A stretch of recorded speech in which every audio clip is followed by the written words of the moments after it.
Olá, bem-vindos de volta à nossa série sobre Desterro de Entre Rios.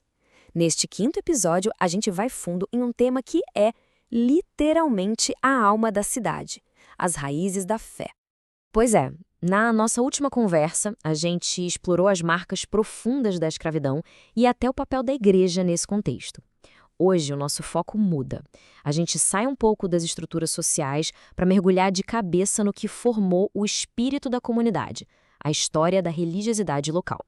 E o nosso roteiro é o seguinte: primeiro, vamos entender como a devoção de alguns deu origem a um lugar inteiro. Depois, a gente acompanha a luta para esse lugar virar uma paróquia oficial. Aí vamos ver a chegada de novas sementes de fé, conhecer as figuras que lideraram esses movimentos e, por fim, olhar como está o mosaico religioso da cidade hoje. Então vamos lá, direto para o começo de tudo. Como é que uma crença pessoal se mistura com o poder da época para criar, do zero, um novo povoado? Para entender a fundação de Desterro, a gente precisa lembrar de uma coisa essencial. No Brasil Império, igreja e Estado andavam de mãos dadas. Então, fundar uma cidade era tanto um ato civil quanto um ato religioso. Uma coisa não existia sem a outra. E o que a gente vê aqui é fascinante. A devoção particular de algumas famílias pioneiras à Nossa Senhora do Desterro foi a faísca. Eles constroem uma capelinha simples e essa capela vira um centro de tudo, o coração do que um dia seria a Capela Nova do Desterro. Mas só ter uma capela não bastava. A comunidade queria mais, queria o reconhecimento oficial. E essa jornada de um simples ponto de encontro de fé para uma instituição de verdade foi uma batalha, bem mais complicada do que a gente imagina. E olha só o peso dessa citação. Isso aqui vem de uma petição dos moradores. Mostra que a luta não era só por status ou por um nome no mapa. Era sobre a dor real de ver um parente morrer, sem os rituais religiosos. Uma necessidade espiritual muito profunda daquela gente. E o caminho foi longo, viu? Cheio de idas e vindas, demorou anos. Teve decreto vetado, uma briga política danada. E no fim precisou de duas aprovações diferentes. Uma do governo, a civil, e outra da igreja, a religiosa.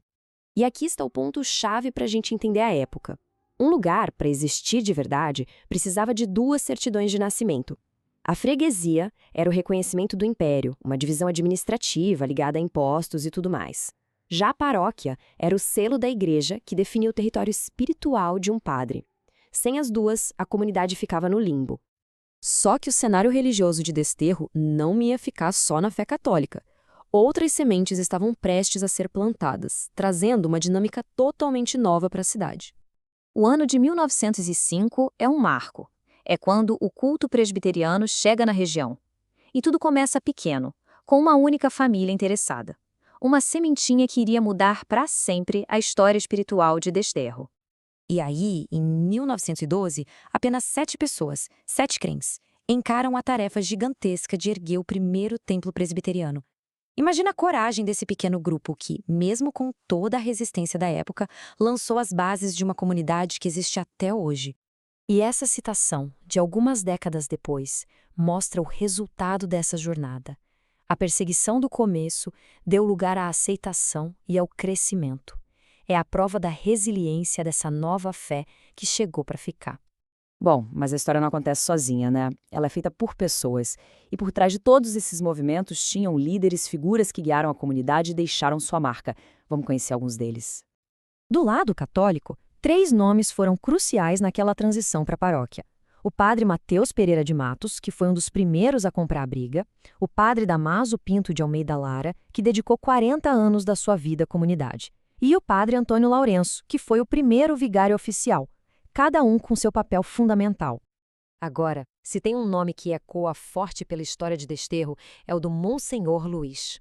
50 anos, pensa só, meio século de dedicação não só à igreja, mas à cidade inteira.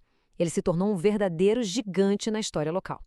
E a atuação do Monsenhor Luís ia muito além do altar, viu? Ele estava em tudo, na educação, nos times de esporte e até na política local. A história dele é o exemplo perfeito de como um líder religioso pode se tornar um pilar para o desenvolvimento de toda uma comunidade. Certo? E qual o resultado de toda essa história, de todas essas camadas de fé que foram se somando? O que a gente vê hoje em Desterro?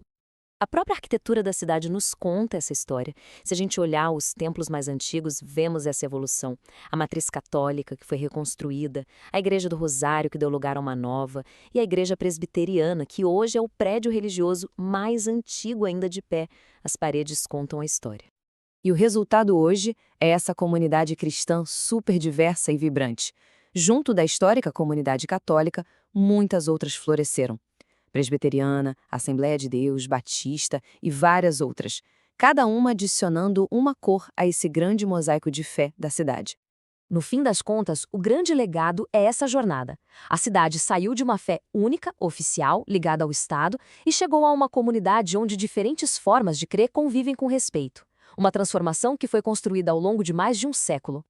E tudo isso leva a gente a uma pergunta quase inevitável. Como é que essa história de fé, de organização das pessoas, acabou sendo desenhada no próprio mapa da cidade? Como as fronteiras da fé viraram fronteiras na Terra? E essa é a nossa próxima parada. Na próxima análise, a gente vai conectar essa história de fé com a geografia, com o território e com a história da propriedade em Desterro de Entre Rios. Não perca! Até lá!